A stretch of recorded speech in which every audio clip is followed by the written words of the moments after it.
जंगल का सन्नाटा फिर टूटा।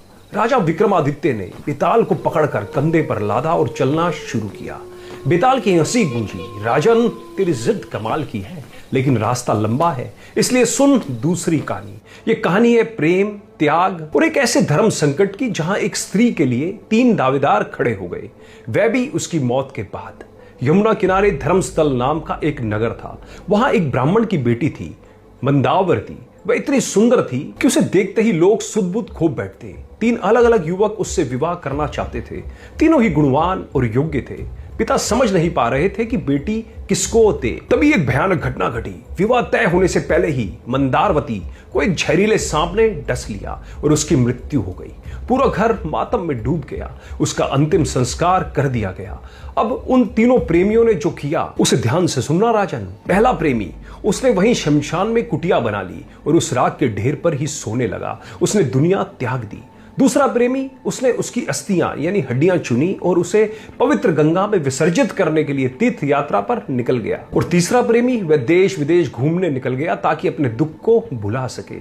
घूमते घूमते तीसरा प्रेमी एक ऐसे घर में पहुंचा जहां उसने संजीवनी विद्या यानी मरे हुए को जिंदा करने का मंत्र सीखा। मंत्र मिलते ही वह भागा भागा वापस शमशान पहुंचा। वहां पहला प्रेमी राख की रखवाली कर रहा था और दूसरा तीर्थ से लौट आया था। तीसरे ने मंत्र पढ़ा, राख और हड्डियों पर पानी छिड़का और देखते ही देखते मंदारवती फिर से जीवित हो उठी।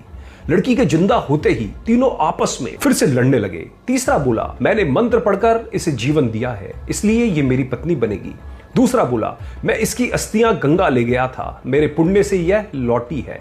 पहला बोला, मैं इसकी राख के साथ शमशान में रहा, मेरे प्रेम ने इसे सुरक्षित रखा है। बेताल रुका और बोला, राजन अब तू बता, शास्त्रों के अनुसार मंदारवती का असली पति कौन होना चाहिए? याद रख, अगर तूने सही जवाब जानते हुए भी चुप्पी साधी तो तेरे सिर के 1000 टुकड़े हो जाएंगे। विक्रमादित्य ने बिना पल गवाए उत्तर दिया, बेताल इसका फैसला बहुत साफ है। वह जिसने मंत्र पढ़कर जीवन दिया उसने जन्म दिया, इसलिए वह पिता के समान है।